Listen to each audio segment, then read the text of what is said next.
Yeah, but what are you going to do now? Because you got Charlo, you've got Morrell, you have Caleb Plant. What would you like to do? I'm waiting for him to send me the contract. Them bitches know what's up. I'm right here waiting for him.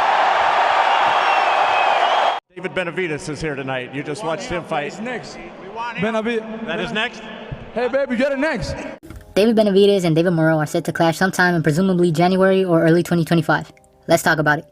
David Benavidez is a former two-time WBC super middleweight champion who's lost his belt not inside of the ring, but outside of it. His losses were not to any opponents. Benavidez first lost his belt due to being caught with a banned substance, cocaine. He would be suspended from boxing for a year before coming back and winning his WBC belt again in 2019. He would lose it in 2020 due to a lack of discipline, as he would come in overweight at a staggering 170.8 pounds. In 2022, he'd become the WBC interim champ after stopping David Lemieux in the third round when Lemieux's corner would stop the fight to spare their fighter. Now, David Benavidez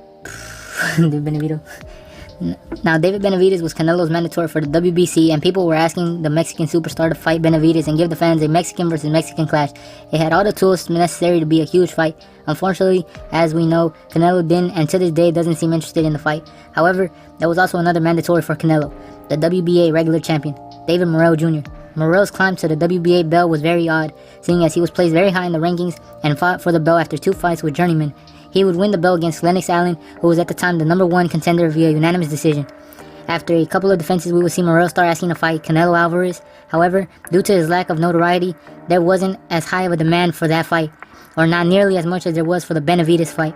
Benavidez was clearly the fight people wanted for Canelo. However, it would never come to fruition, and neither would the Morrell fight. This is when Morrell began to call for a Benavidez fight. 100%, everybody know I want Benavidez, you know what I mean? I want to fight him because him is the best at 178, I'm the best at 168. But after this, no fighting. So now me and him is the 175. Yeah, I think so. Him is the 4 best people in 175. So I think so. I'm the best, the 4 people in 175. So I want to fight him. And it wasn't given to him, as Benavidez was coming off of his best win, beating Caleb Plant via the unanimous decision with a pretty dominant performance. He would go on to face Dmitry, a man many claim both Canelo and Triple G were ducking. This fight was a pretty one-sided beatdown for Benavidez, seeing Andrade down in the 4th. Andrade's corner would stop the fight in the 6th round. Meanwhile, Morrell was making a defense against Senna Agbeko on the last showing on Showtime.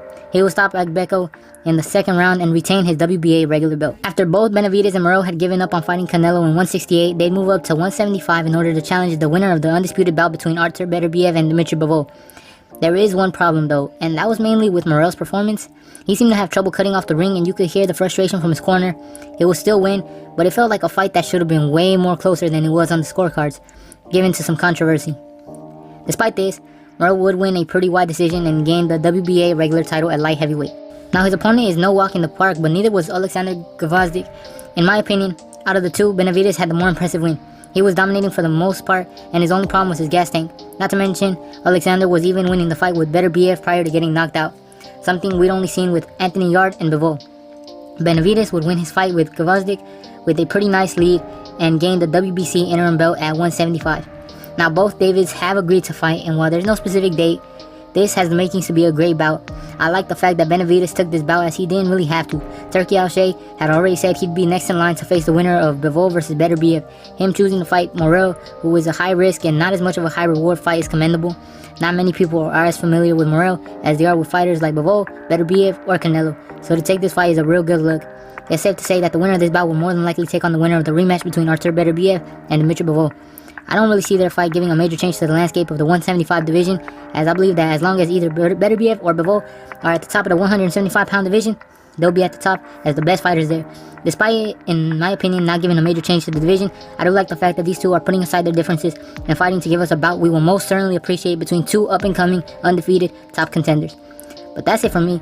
Now I'd like to hear your opinions on the fight down below, as well as what you'd like to see next for either of them, and if they are ready for Beterbiev or Bivol. As always, I'll see y'all later. Peace.